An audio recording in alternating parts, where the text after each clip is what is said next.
धर्म की नगरी में अधर्म का खेल, आस्था की नगरी में जिस्म ऑन सेल, किराएदार की आड़ में चल रहा गंदा काम। गंदा है पर यह तो धंधा है। वाराणसी बाबा विश्वनाथ की नगरी, जहां दर्शन की जगह आज चर्चा में है एक फ्लैट, शक्ति शिखा अपार्टमेंट। लेकिन यहां शक्ति नहीं, शर्म का शिखर मिला है।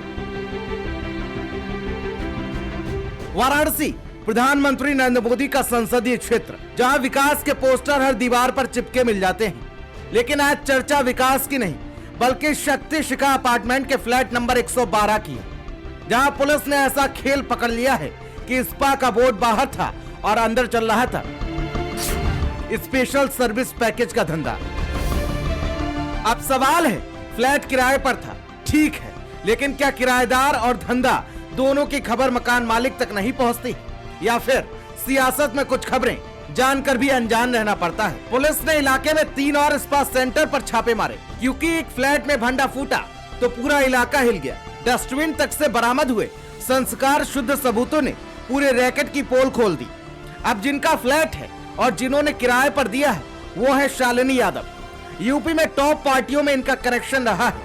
अब जरा शालिनी यादव की राजनीतिक जर्नी देखिए। 2017 में कांग्रेस के टिकट पर मेयर का चुनाव लड़ा, चुनाव हार गई, दूसरे नंबर पर रही। 2019 में समाजवादी पार्टी की पीएम मोदी के खिलाफ प्रत्याशी, मोदी के सामने चुनाव लड़कर 2 लाख वोट पाए। 2023 में बीजेपी का दामन थाम लिया। सोमवार रात पुलिस पहुंची, दरवाजा खुलता है और सारा स्पा का नाटक धड़ाम। 9 लड़कियां, 4 लड़के, मोबाइल, रजिस्टर, आपत्तिजनक सामान। डस्टबिन भी इतने राज खोल रहा था जितने कई नेता चुनाव में नहीं खोलते। और सबसे बड़ा ट्विस्ट, ये स्पा फ्लैट किसी नाम का नहीं, बल्कि बीजेपी नेत्री शालिनी यादव के पति अरुण यादव का है। ऐसे में कुछ सवाल तो बनते हैं कि नेत्री का फ्लैट और किराए पर, किराएदार की जांच कौन करेगा? पुलिस वेरिफिकेशन क्यों नहीं कराया गया? बीजेपी में एंट्री से पहले बैकग्राउंड चेक नहीं होता क्या? यह किराएदारी है या कहानीदारी? सवाल उठ रहा है, इतनी पार्टियां बदली, क्या फ्लैट की सुरक्षा की चाबी भी बदलनी चाहिए थी? सियासी सफर में रंग बदले, लेकिन फ्लैट में क्या चल रहा था इसको लेकर कभी जानने की कोशिश भी ना की। उसकी फाइलें तो धूल फाकती रही।